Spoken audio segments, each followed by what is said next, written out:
El año es 264 antes de Cristo.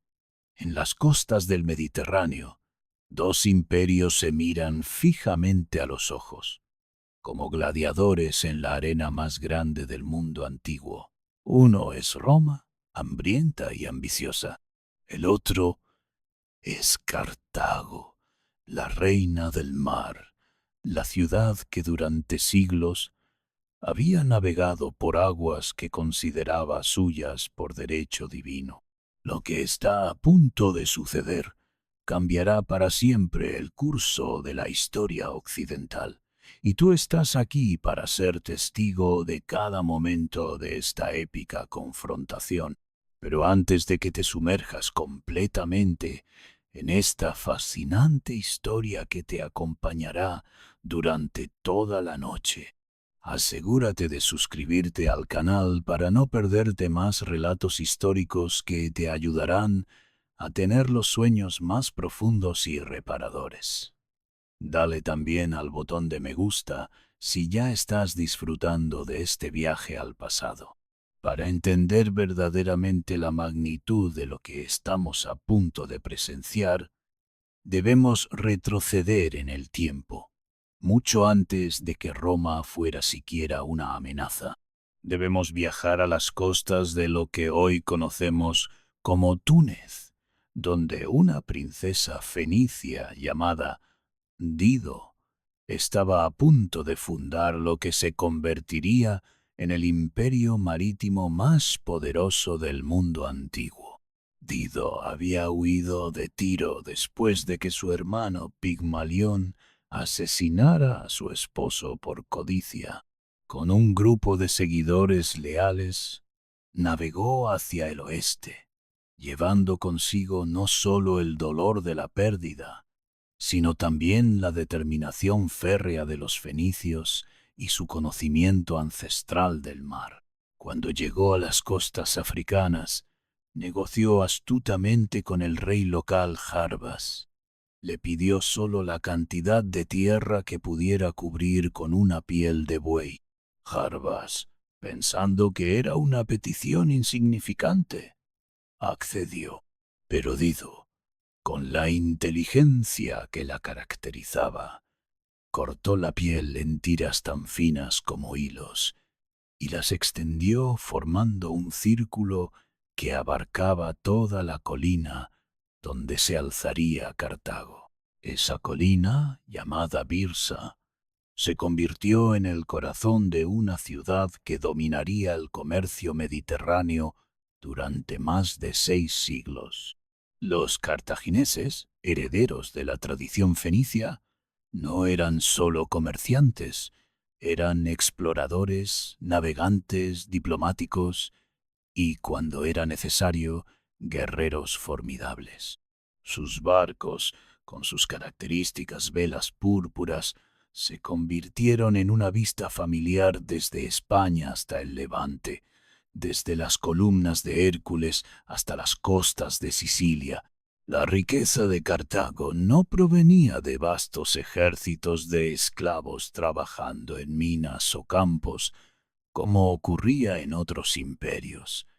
Su poder emanaba del mar mismo. Controlaban las rutas comerciales que conectaban el estaño de Bretaña con el oro de África, las especias de Oriente con la plata de España. En los mercados de Cartago se podía escuchar una sinfonía de idiomas: púnico, bereber, griego, egipcio y decenas de dialectos de tribus que comerciaban con la gran metrópoli. Los cartagineses desarrollaron innovaciones que revolucionaron la navegación. Sus barcos eran más grandes, más rápidos y más resistentes que cualquier cosa que hubiera surcado el Mediterráneo antes. Inventaron mejores sistemas de navegación, técnicas de construcción naval que mantenían en secreto, y establecieron una red de puertos y colonias que funcionaba como un sistema nervioso extendido por todo el mundo conocido. Pero Cartago no era solo una potencia comercial, era una civilización sofisticada. con sus propias tradiciones religiosas, arte, literatura y filosofía. Sus templos dedicados a Baal-Hamon y Tanit eran maravillas arquitectónicas. Sus artesanos creaban joyas y objetos de lujo que eran codiciados desde Mesopotamia hasta Iberia. Sus agricultores desarrollaron técnicas de cultivo que convertían las tierras áridas del norte de África en graneros prósperos. La ciudad misma era una maravilla. Sus murallas, construidas con bloques de piedra tan grandes que parecían obra de gigantes, se extendían por kilómetros. El puerto artificial, una innovación ingenieril que dejaba boquiabiertos a los visitantes, podía albergar más de 200 barcos de guerra.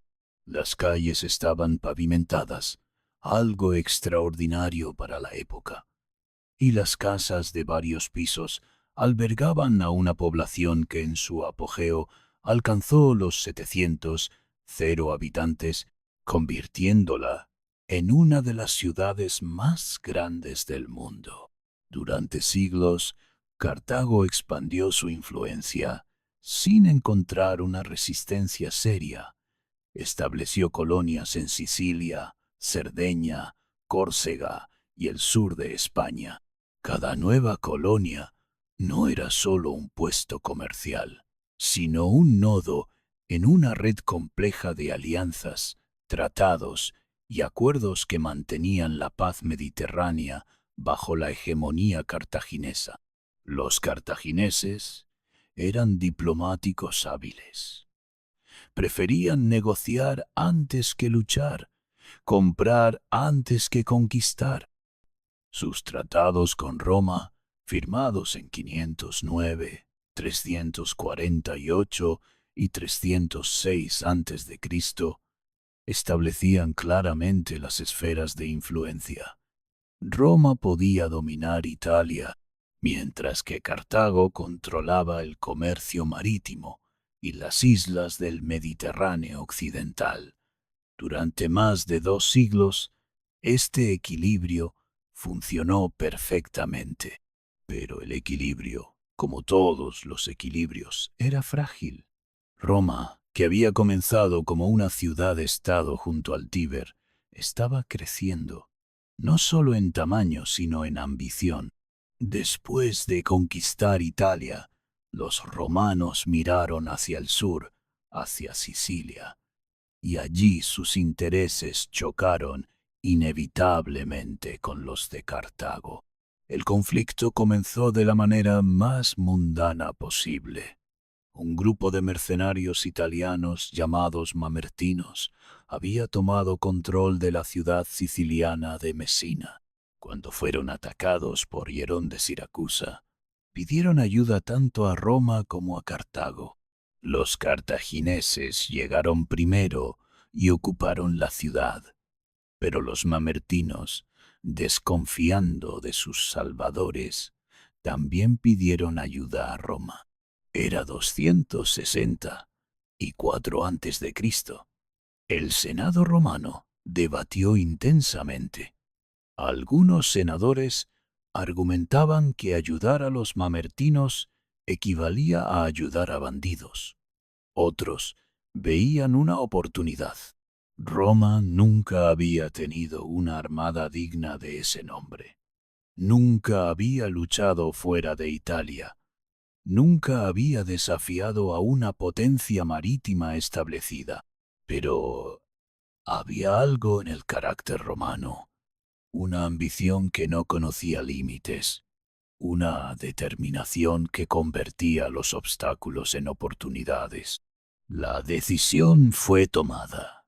Roma cruzaría el estrecho de Mesina.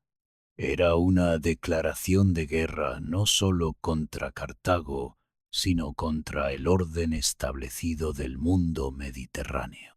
Lo que comenzó como una disputa local sobre una ciudad siciliana se convertiría en un conflicto que duraría más de un siglo y determinaría el destino de la civilización occidental. La Primera Guerra Púnica fue, en esencia, una guerra de aprendizaje para Roma. Los romanos, que habían dominado la guerra terrestre en Italia, se enfrentaron a la realidad de que controlar el mar era completamente diferente. Sus primeros intentos de construir una flota fueron desastrosos. Perdieron flotas enteras en tormentas. Sus almirantes no conocían las corrientes mediterráneas. Sus marineros vomitaban durante las batallas. Pero Roma tenía algo que Cartago había perdido gradualmente: la capacidad de sufrir pérdidas enormes y seguir luchando. Mientras los cartagineses calculaban el costo de cada batalla, cada barco perdido, cada soldado muerto, los romanos simplemente construían más barcos, reclutaban más soldados y continuaban. Era una diferencia fundamental en el carácter nacional que se haría evidente una y otra vez durante el conflicto. Los cartagineses, liderados por generales como Amílcar Barca, lucharon brillantemente. Amílcar, conocido como Rayo por la velocidad de sus ataques, convirtió Sicilia en un campo de batalla donde cada colina, cada río, cada ciudad se disputaba ferozmente. Era un maestro de la guerra de guerrillas, atacando donde el enemigo no lo esperaba, desapareciendo antes de que pudieran responder.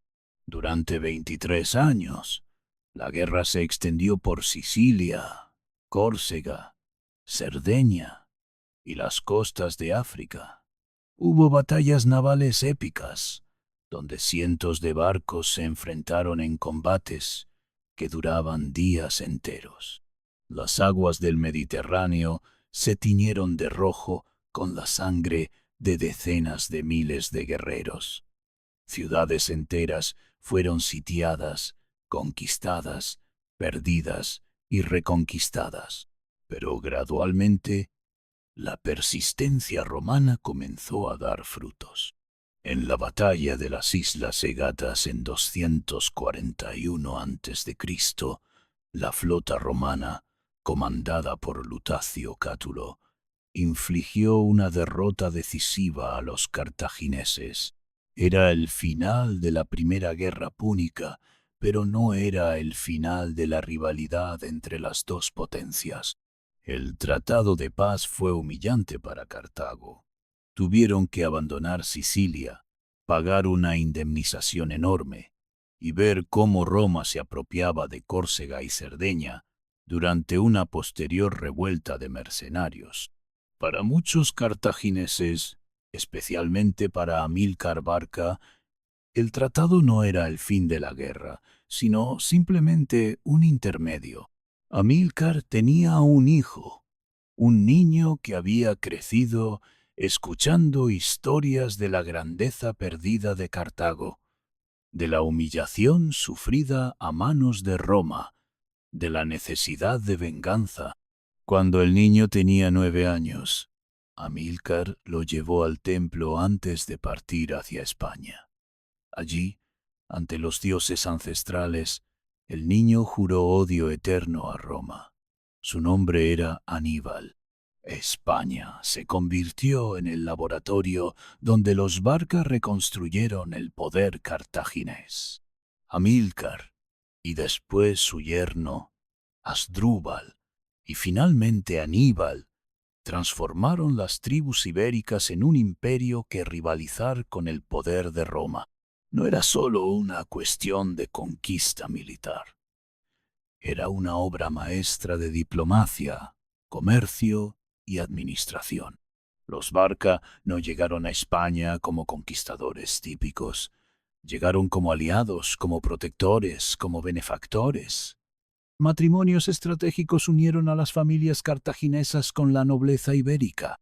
Los recursos minerales de España, especialmente las minas de plata de Cartagena, proporcionaron los fondos necesarios para financiar ejércitos y flotas. Pero más importante aún, España proporcionó soldados.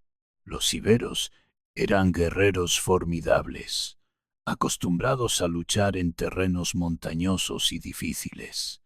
Los celtíberos, en particular, tenían una reputación de ferocidad que se extendía por todo el Mediterráneo.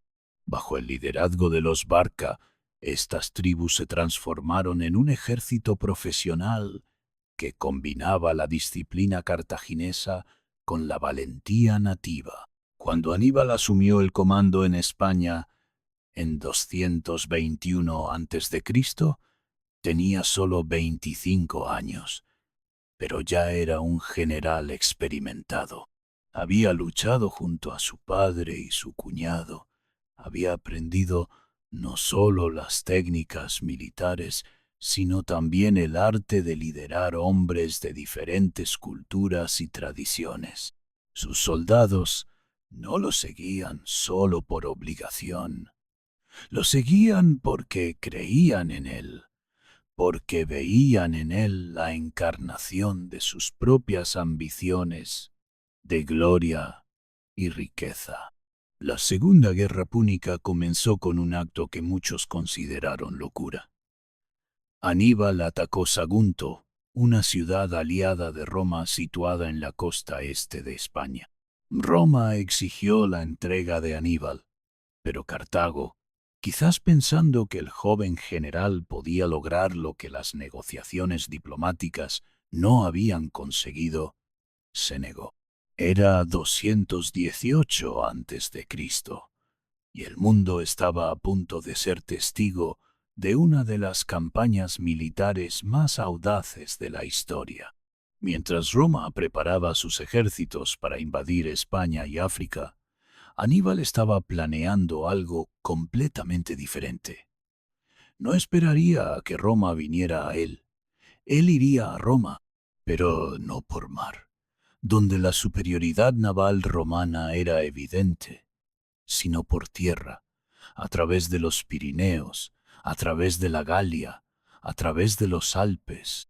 Era un plan tan audaz que rayaba en la locura, y precisamente por eso podría funcionar. El ejército que Aníbal reunió para esta empresa era extraordinario. 90.000 infantes, 12.000 jinetes y 37 elefantes de guerra. Pero los números no cuentan toda la historia. Este ejército era un mosaico de las mejores tropas del mundo mediterráneo. Había veteranos cartagineses con armaduras de bronce y escudos redondos, maestros de la falange y la guerra disciplinada. Había iberos con sus distintivas armaduras de lino endurecido y sus temibles falcatas, espadas curvas capaces de cortar armaduras romanas. Había celtíberos, gigantes del norte con sus grandes escudos y espadas largas, guerreros que consideraban la muerte en batalla como el camino más honorable hacia la inmortalidad. Había también tropas de las Baleares, los mejores honderos del mundo, capaces de derribar a un jinete a 100 pasos. Había libios con sus jabalinas y escudos pequeños, acostumbrados a luchar en el desierto bajo el sol abrasador. Había galos, aliados recientes pero entusiastas, ansiosos por luchar contra Roma. Y había los elefantes, esas montañas vivientes que aterrorizaban a los caballos romanos y podían romper cualquier formación de infantería. El cruce de los Pirineos fue el primer desafío. Las tribus locales, sobornadas o intimidadas, permitieron el paso del ejército. Pero los Pirineos eran solo el comienzo. La Galia, dividida entre docenas de tribus con sus propias rivalidades y ambiciones, presentaba desafíos tanto políticos como militares. Aníbal navegó por este laberinto diplomático con habilidad magistral, convenciendo a algunas tribus de unirse a él, neutralizando a otras, y luchando solo cuando era absolutamente necesario. Pero el mayor desafío estaba por venir. Los Alpes en octubre no eran solo una barrera geográfica, eran una prueba de voluntad, resistencia y liderazgo. Las montañas estaban cubiertas de nieve, los senderos eran traicioneros y las tribus locales, los alóbroges, atacaban constantemente las columnas que se extendían por kilómetros a través de pasos estrechos. Durante 15 días, el ejército de Aníbal luchó contra la montaña misma. Los elefantes, acostumbrados al calor africano, sufrían terriblemente en el frío. Los soldados, cargados con sus armas y provisiones, resbalaban por senderos helados. Las avalanchas sepultaban a columnas enteras. Los ataques nocturnos de las tribus alpinas convertían cada campamento en una fortaleza asediada. Aníbal estaba en todas partes, animando a sus tropas, compartiendo sus peligros, demostrando que el sufrimiento del soldado más humilde no era mayor que el suyo. Cuando los senderos colapsaron y el ejército se vio bloqueado por rocas que parecían inmovibles, Aníbal ordenó que se encendieran enormes hogueras contra las piedras. Cuando las rocas se calentaron, las rociaron con vinagre, causando que se agrietaran y pudieran ser removidas. Era típico de Aníbal encontrar soluciones ingeniosas para problemas aparentemente imposibles. Cuando finalmente emergieron en las llanuras del norte de Italia, el ejército había sido diezmado. De los 90.000 soldados que habían salido de España, solo quedaban 26.000. Muchos de los elefantes habían muerto. Los supervivientes estaban enfermos y debilitados. Los soldados estaban exhaustos, hambrientos y rodeados por un territorio hostil. Cualquier general normal habría considerado la campaña un desastre. Aníbal vio una oportunidad.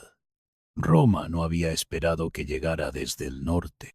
Las legiones estaban desplegadas para defender las costas contra una invasión marítima. El norte de Italia estaba lleno de tribus galas que odiaban a Roma y que podrían ser persuadidas de unirse a un ejército que prometía venganza contra sus opresores. La primera batalla de la Segunda Guerra Púnica en Italia tuvo lugar en el río Trebia en diciembre de 218 a.C. El cónsul Escipión, padre del futuro Escipión el africano, había cruzado de España para enfrentar a Aníbal, pero fue derrotado rápidamente en una escaramuza de caballería. Ahora, junto con su colega Sempronio Longo, comandaba un ejército de 40.000 soldados cerca del río Trebia. Aníbal, con su ejército reforzado por galos locales, diseñó una trampa que se convertiría en un modelo de la guerra antigua. Envió a su hermano Magón con 2.000 soldados a esconderse en un bosque cercano. Luego, provocó a los romanos para que cruzaran el río helado en una mañana de invierno. Los soldados romanos, empapados y entumecidos por el frío, formaron sus líneas de batalla en la orilla opuesta. La batalla se desarrolló según el plan de Aníbal. Su centro, compuesto principalmente por galos, se retiró lentamente ante el avance romano, atrayendo a las legiones hacia adelante. Los veteranos cartagineses en los flancos envolvieron a los romanos, mientras que Magón atacaba por la retaguardia.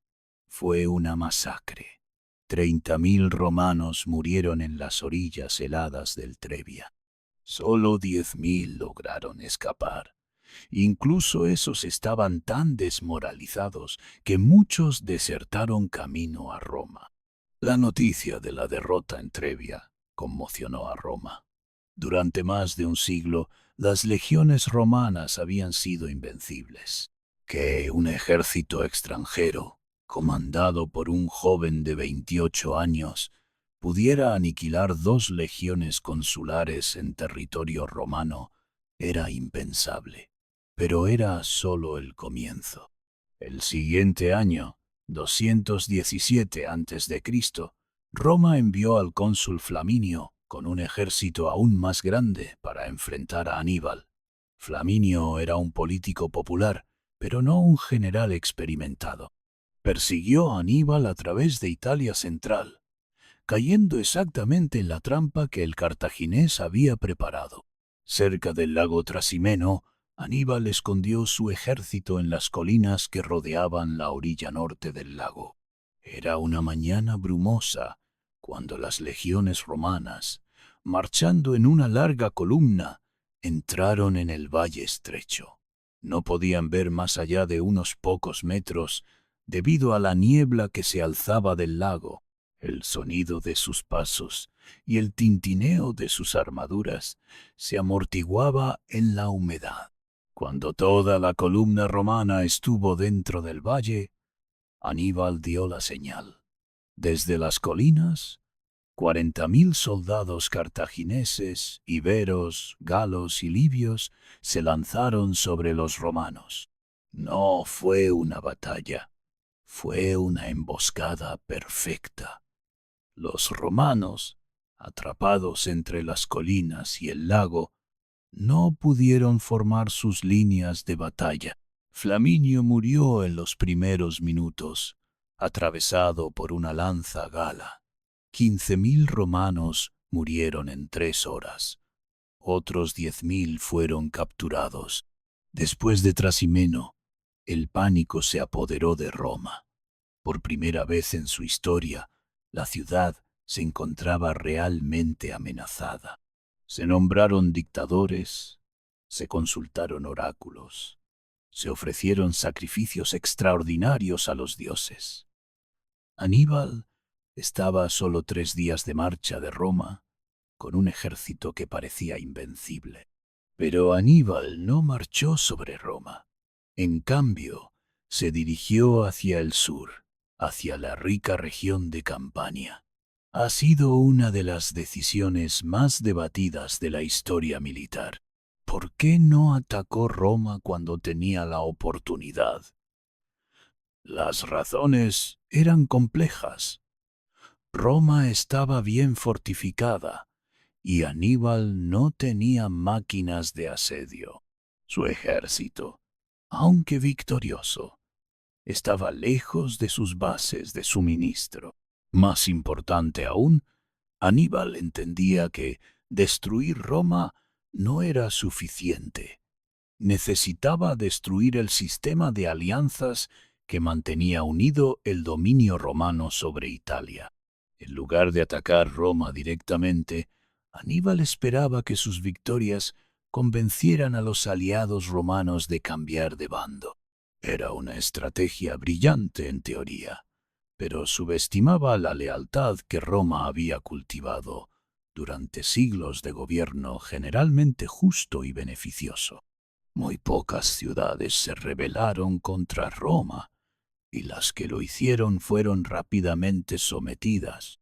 Roma, mientras tanto, había aprendido de sus derrotas.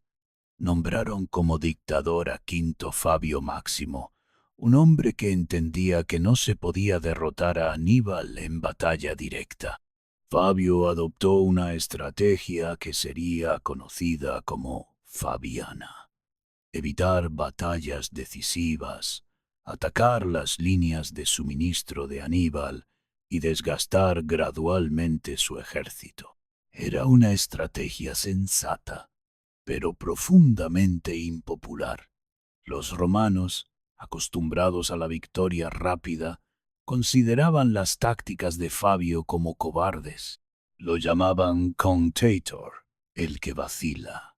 La presión política eventualmente forzó a Roma a abandonar la estrategia fabiana y buscar una batalla decisiva.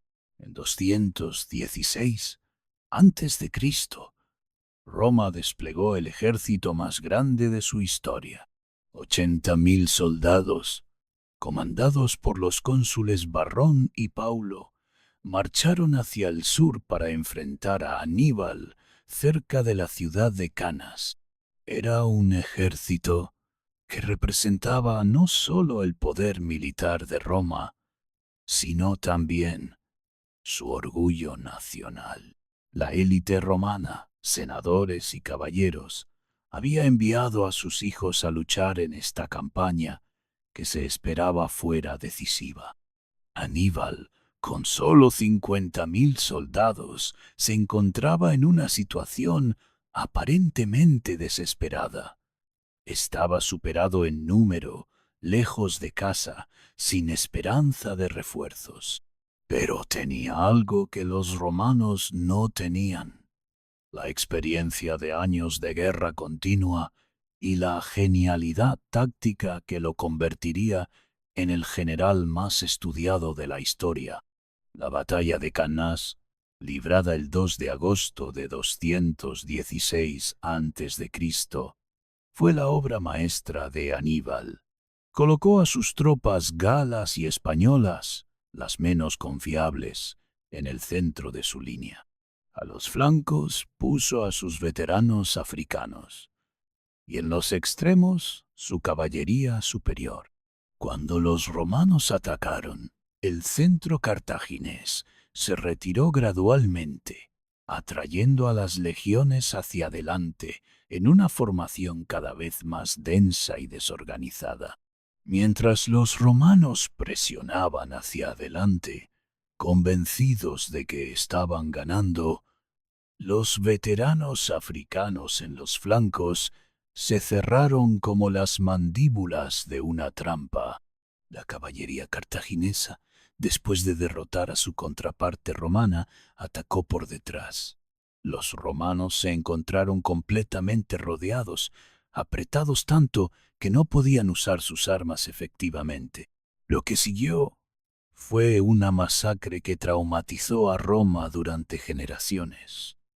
70.000 romanos murieron en un solo día, incluido el cónsul Paulo, 80 senadores y miles de caballeros. Era una pérdida mayor que la que Roma había sufrido en todas sus guerras anteriores combinadas. Varrón, el cónsul superviviente, huyó con los restos del ejército, pero incluso él reconoció que Roma había sufrido la peor derrota de su historia.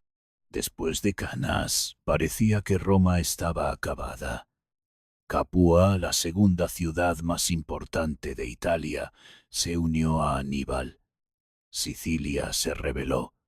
Macedón formó una alianza con Cartago. Por primera vez en su historia, Roma luchaba por su supervivencia misma. Pero Roma no se rindió. En lugar de buscar la paz, movilizó todos sus recursos para una guerra total. Liberó esclavos para formar nuevas legiones. Pidió préstamos forzosos a los ricos. Racionó la comida. Cada hombre capaz de llevar armas fue llamado al servicio. Era una transformación extraordinaria. Una ciudad-estado se había convertido en una máquina de guerra dedicada a un solo propósito: la destrucción de Aníbal. La estrategia romana después de Cannas fue brillante en su simplicidad. No lucharían contra Aníbal en Italia, donde había demostrado ser invencible. En cambio, atacarían las bases de su poder: España, Sicilia y eventualmente África. Era una guerra de desgaste en múltiples frentes, diseñada para agotar los recursos cartagineses hasta que Aníbal se viera obligado a regresar para defender su patria. Publio Cornelio Escipión hijo del general que había luchado en Trebia, fue enviado a España con un ejército considerable. Tenía solo 24 años, pero ya había demostrado un talento militar excepcional. Más importante aún, había estudiado las tácticas de Aníbal y creía que podía ser derrotado. En España, Escipión comenzó a desmantelar sistemáticamente el imperio que los Barca habían construido. Su primera gran victoria fue la captura de Cartagena en 209 a.C. Era más que una victoria militar, era un golpe psicológico que demostró que los cartagineses no eran invencibles. Las tribus ibéricas, que habían sido aliados leales de Cartago, comenzaron a cambiar de bando. Mientras tanto, en Italia, Aníbal se encontraba en una situación cada vez más difícil. Sus victorias espectaculares no habían logrado el objetivo estratégico de destruir la alianza romana. Sus solicitudes de refuerzos de Cartago eran ignoradas o rechazadas. Los cartagineses en casa, siempre recelosos del poder militar, temían que Aníbal se volviera demasiado poderoso. Enviaron apenas el apoyo mínimo, y a menudo ni siquiera eso. La única esperanza real de Aníbal llegó en 207 a.C., cuando su hermano Asdrúbal finalmente cruzó los Alpes con un ejército de refuerzo. Si los dos hermanos hubieran logrado unir sus fuerzas, podrían haber marchado sobre Roma y terminado la guerra. Pero Roma, desesperada, concentró todos sus recursos en impedir esta unión. La batalla del río Metauro fue el momento decisivo de la guerra. Asdrúbal, fatigado después de cruzar los Alpes, se encontró enfrentando a dos ejércitos consulares romanos. Luchó valientemente, pero fue derrotado y muerto. Su cabeza fue llevada al campamento de Aníbal y arrojada a sus pies. Cuando Aníbal vio la cabeza de su hermano, supo que la guerra estaba perdida. Después de Metauro, Aníbal se retiró al sur de Italia, manteniendo su ejército intacto pero sin esperanza de victoria. Durante 5 años más, libró una guerra defensiva brillante, pero era una lucha sin futuro. Roma había aprendido a contener al gran general, y gradualmente estaba ganando la guerra en todos los otros frentes. Escipión, mientras tanto, había conquistado toda España. En 204 a.C., llevó la guerra a África misma, desembarcando cerca de Utica con un ejército de veteranos. Era una jugada audaz que copió la estrategia de Aníbal: atacar al enemigo en su propio territorio y forzarlo a luchar en condiciones desfavorables. La campaña africana de Escipión fue una demostración de genio militar que rivaliza con las mejores campañas de Aníbal. Formó una alianza con Masinisa, un príncipe númida que había estado luchando contra Cartago. Los jinetes númidas eran los mejores del mundo, y su defección a Roma privó a Cartago de su principal ventaja en caballería. Escipión también demostró que había aprendido las lecciones de Aníbal. En la batalla de los Grandes Llanos, usó las propias tácticas de Aníbal contra los cartagineses, envolviendo a su ejército y destruyéndolo completamente. Cartago, enfrentando la invasión de su territorio por primera vez en su historia, no tuvo más remedio que llamar a Aníbal de vuelta de Italia. El regreso de Aníbal a África, después de 17 años, fue agridulce. Había salido como un joven general ambicioso, decidido a humillar a Roma como Roma había humillado a Cartago. Regresaba como un veterano de 50 años, no derrotado pero tampoco victorioso. a defender una patria que había cambiado en su ausencia. La batalla final entre Aníbal y Escipión tuvo lugar en Zama en 202 a.C. Era más que una batalla, era un duelo entre dos genios militares que habían dedicado sus vidas a perfeccionar el arte de la guerra.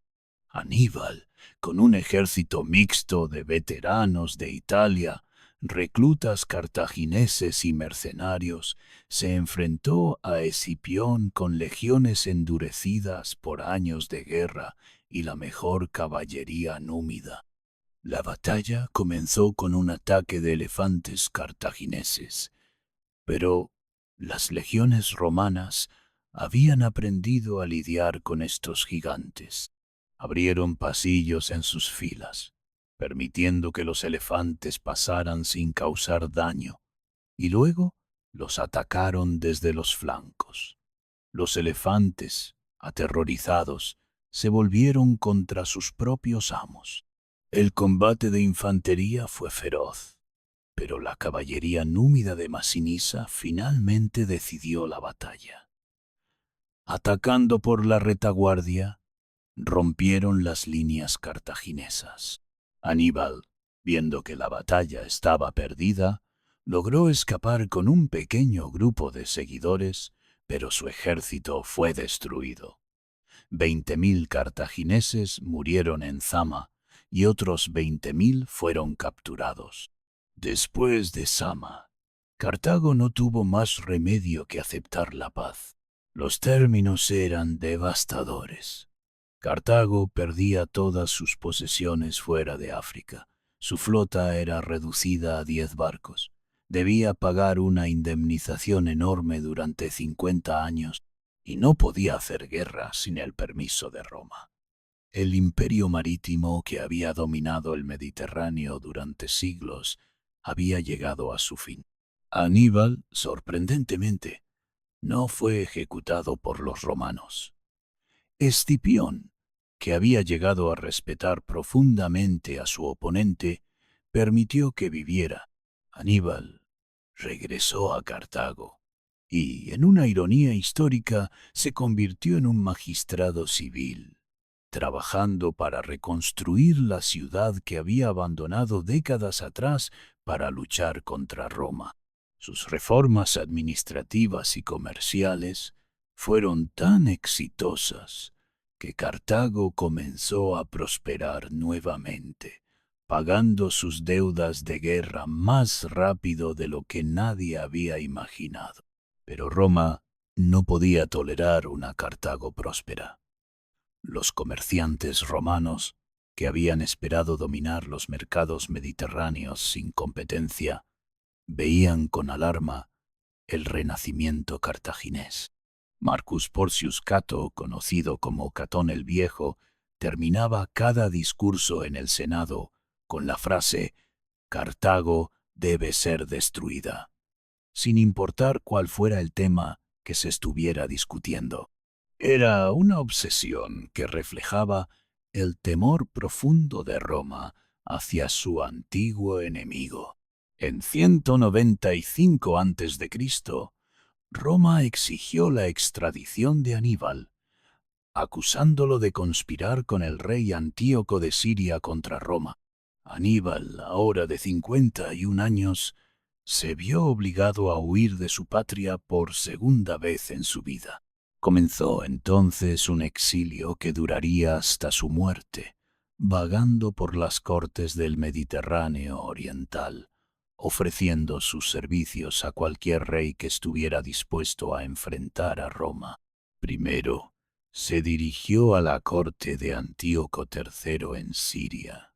El rey Seleucida estaba planeando una guerra contra Roma, y la presencia de Aníbal en su corte era tanto una promesa como una amenaza. Pero Antíoco, celoso de la fama del cartaginés, no le dio el comando que su experiencia merecía. En su lugar, le asignó una pequeña flota en el Mediterráneo oriental, donde Aníbal libró su última batalla naval contra los romanos en 190 a.C. Después de la derrota de Antíoco, Aníbal huyó a Creta, luego a Armenia y finalmente a Bitinia, donde el rey Prusias le ofreció refugio. Pero incluso allí, la sombra de Roma lo persiguió. En 183 a.C., cuando tenía 64 años, los romanos exigieron su extradición. Aníbal, que había jurado como niño que nunca sería amigo de Roma, prefirió la muerte a la humillación. Tomó veneno que había llevado consigo durante años, preparándose para este momento final. Sus últimas palabras, según los historiadores, fueron: «Liberemos al pueblo romano de su ansiedad, ya que les resulta demasiado tedioso esperar la muerte de un anciano». Incluso en la muerte, Aníbal mantuvo su dignidad y su desprecio por los enemigos que lo habían perseguido durante toda su vida. La muerte de Aníbal marcó el fin de una era, pero no el fin de la historia de Cartago. La ciudad, privada de su genio militar más grande, continuó existiendo como un estado cliente de Roma. Durante más de 60 años, Cartago se dedicó pacíficamente al comercio y la agricultura, cumpliendo escrupulosamente con los términos del Tratado de Paz. Pero la prosperidad de Cartago se convirtió en su maldición. En Roma, Catón el Viejo y sus seguidores argumentaban que una Cartago próspera era una Cartago peligrosa. Señalaban el crecimiento de la población, la expansión del comercio y el pago adelantado de las deudas de guerra como evidencia de que Cartago estaba recuperando su antiguo poder. «Cartago debe ser destruida», repetía Catón, y gradualmente más senadores romanos comenzaron a estar de acuerdo. El pretexto para la guerra final llegó en 150 a.C. Los númidas, liderados por Masinisa, atacaron territorio cartaginés repetidamente. Cartago, cansada de estos ataques y confiando en su fuerza renovada, finalmente respondió militarmente sin el permiso de Roma. Era técnicamente una violación del Tratado de Paz, y Roma declaró inmediatamente la guerra. La Tercera Guerra Púnica, que comenzó en 149 a.C., fue diferente de las anteriores. No se trataba de hegemonía mediterránea o rutas comerciales. Era una guerra de exterminio. Roma no tenía intención de hacer la paz. Su objetivo era la destrucción completa de Cartago como entidad política y cultural. Cartago, desesperada, ofreció someterse completamente a Roma. Entregó 300 rehenes de familias nobles, todas sus armas y todas sus máquinas de guerra. Pero cuando los cónsules romanos exigieron que la población abandonara la ciudad y se reasentara en el interior, lejos del mar, los cartagineses se dieron cuenta de que Roma no tenía intención de preservar su ciudad. La exigencia romana era un golpe mortal. Cartago sin el mar no era Cartago. Era como pedirle a un pez que viviera en tierra seca. Los cartagineses, que habían estado dispuestos a aceptar casi cualquier humillación, se rebelaron contra esta demanda final. «Preferimos morir como cartagineses que vivir como esclavos», declaró uno de sus líderes en el Senado cartaginés. Lo que siguió fue uno de los asedios más feroces de la historia antigua. Cartago, ahora sin armas pero no sin determinación, se preparó para un asedio que todos sabían que sólo podía terminar en la muerte o la esclavitud. Los ciudadanos fundieron joyas para hacer armas. Las mujeres cortaron su cabello para hacer cuerdas para catapultas. Los esclavos fueron liberados para luchar. Era una ciudad entera transformada en una fortaleza desesperada. El asedio duró 3 años. Roma, comandada inicialmente por generales incompetentes, se encontró frustrada por la resistencia cartaginesa. Las enormes murallas de Cartago, construidas durante siglos, resistían todos los ataques. Los cartagineses, luchando por su supervivencia, desarrollaron una ferocidad que sorprendió incluso a los veteranos romanos. Durante el asedio, Cartago se convirtió en una fábrica de guerra improvisada. En los talleres que una vez habían producido joyas y telas de lujo, ahora se fabricaban armas y armaduras. Los templos se transformaron en arsenales. Las casas se convirtieron en fortalezas. Cada calle se preparó para ser defendida hasta la muerte. La situación cambió cuando Roma envió a Publio Cornelio Escipión Emiliano, hijo adoptivo del gran Escipión el africano.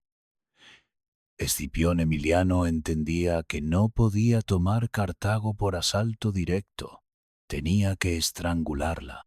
Construyó un muro alrededor de toda la ciudad, cortando todas las líneas de suministro.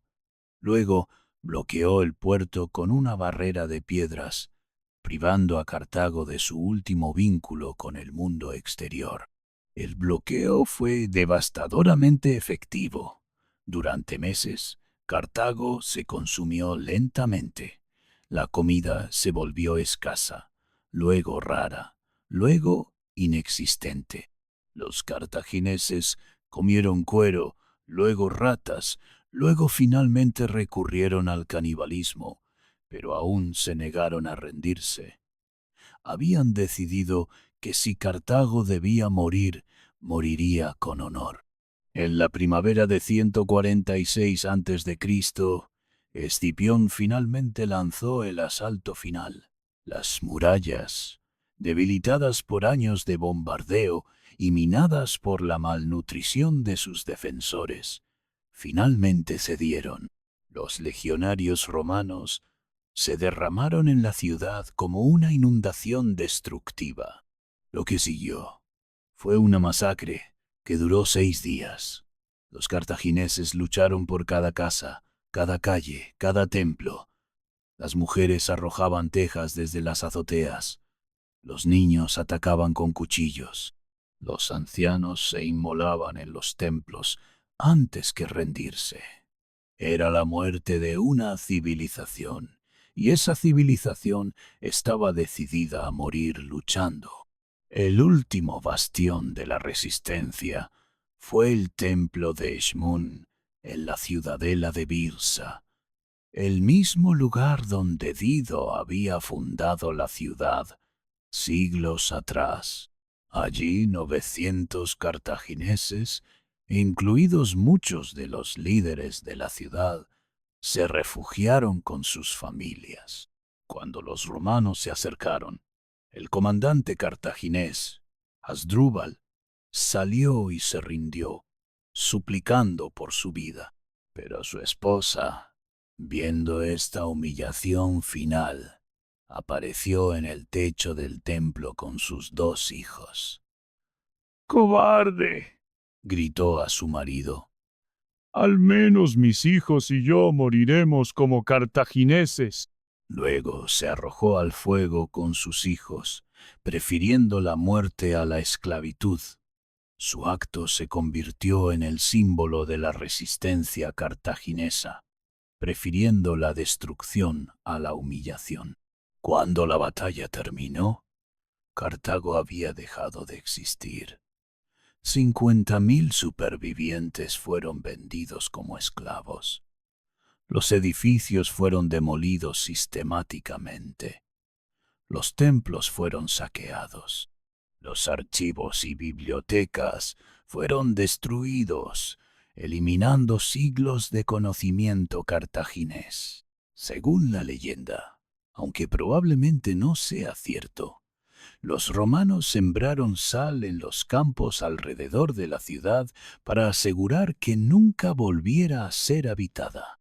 Escipión, contemplando las ruinas humeantes de la gran ciudad, lloró. Según el historiador Polibio, que estaba presente, citó a Homero: «Llegará el día en que la sagrada Troya perecerá, y Príamo, y el pueblo de Príamo, de la buena lanza de Fresno».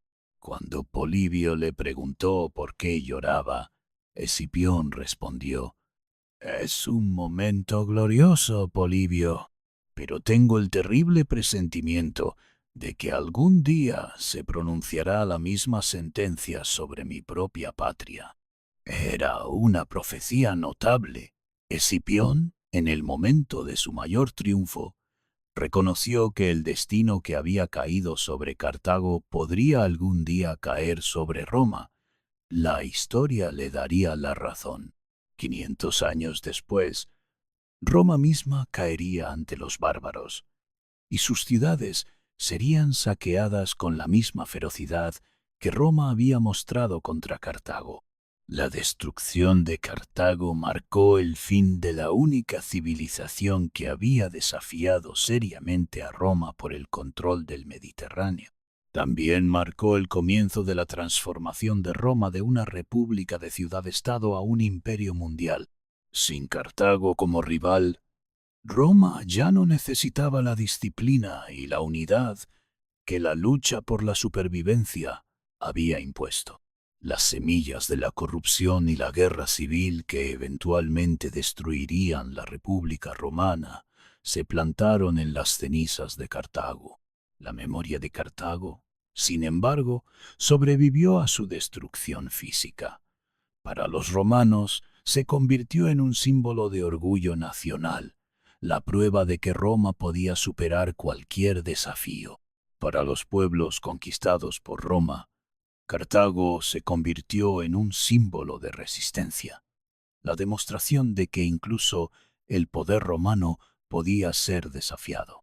Aníbal, en particular, se convirtió en una figura legendaria. Para los romanos, era el enemigo más peligroso que habían enfrentado jamás, el hombre que había llevado a Roma al borde de la destrucción. Sus tácticas fueron estudiadas en las academias militares romanas durante siglos. Sus estrategias influyeron en generales desde Julio César hasta Napoleón Bonaparte. Para los pueblos que lucharon contra Roma, Aníbal se convirtió en una inspiración. Su nombre se invocaba en las rebeliones contra el poder romano. Su ejemplo demostró que Roma no era invencible, que con suficiente audacia y habilidad, incluso el poder más grande podía ser desafiado. La historia de Cartago también se convirtió en una lección sobre el precio del poder. Cartago había sido próspera, sofisticada y pacífica, pero cuando se enfrentó a un enemigo decidido a destruirla, descubrió que la riqueza y la civilización no eran suficientes para garantizar la supervivencia. Solo la voluntad de luchar hasta el final, como demostraron en sus últimos días, podía preservar el honor, si no la vida. En los siglos posteriores, cuando Roma misma cayó ante los bárbaros, muchos vieron en su destino un eco de lo que había sucedido a Cartago. El poder que había parecido eterno demostró ser tan mortal como cualquier otro. Las ciudades que habían parecido inexpugnables fueron saqueadas. Las civilizaciones que habían parecido permanentes desaparecieron en las brumas del tiempo. Pero la historia de Cartago también enseñó otra lección, que incluso en la derrota, una civilización puede alcanzar una forma de inmortalidad. Cartago murió, pero su memoria vivió. Sus logros en navegación, comercio y diplomacia influyeron en las civilizaciones que la siguieron. Su arte y arquitectura, aunque fragmentarios, todavía nos hablan a través de los milenios. Y en las noches tranquilas, cuando el viento sopla desde el mar sobre las costas de Túnez, algunos dicen que todavía se puede escuchar el eco de las velas púrpuras de Cartago, navegando hacia horizontes que ya no existen, llevando mercancías a puertos que han desaparecido hace mucho tiempo, recordándonos que incluso las civilizaciones más grandes son mortales, pero que su grandeza puede sobrevivir a su destrucción. La historia de Cartago es, en última instancia, una historia sobre la ambición humana y sus consecuencias. Es la historia de una ciudad que se alzó desde la nada hasta dominar el mundo conocido, que desafió al poder más grande de su época y que prefirió la destrucción a la humillación. Es una historia que nos recuerda que la grandeza no se mide solo por el éxito, sino también por cómo se enfrenta la adversidad, y que a veces la derrota más noble es más memorable que la victoria más fácil. Mientras te sumerges en el sueño, llevando contigo las imágenes de barcos cartagineses navegando bajo estrellas antiguas, de elefantes cruzando montañas nevadas y de una ciudad que prefirió las llamas a la esclavitud, recuerda que estas no son solo historias del pasado distante. Son recordatorios de que la grandeza humana puede surgir en cualquier lugar, en cualquier momento, y que incluso cuando esa grandeza es destruida, deja tras de sí algo imperecedero, la memoria de lo que los seres humanos pueden lograr cuando se atreven a desafiar lo imposible. La historia de Cartago ha terminado, pero su eco resonará en tus sueños, llevándote a través de las aguas tranquilas del Mediterráneo antiguo, donde los fantasmas de los navegantes fenicios todavía buscan nuevos horizontes y donde la grandeza perdida de una civilización olvidada espera ser redescubierta por aquellos que se atreven a soñar con la inmensidad del pasado humano. Que descanses bien, sabiendo que has sido testigo de una de las epopeyas más grandes de la historia y que en tus sueños las velas púrpuras de Cartago navegarán una vez más hacia la eternidad.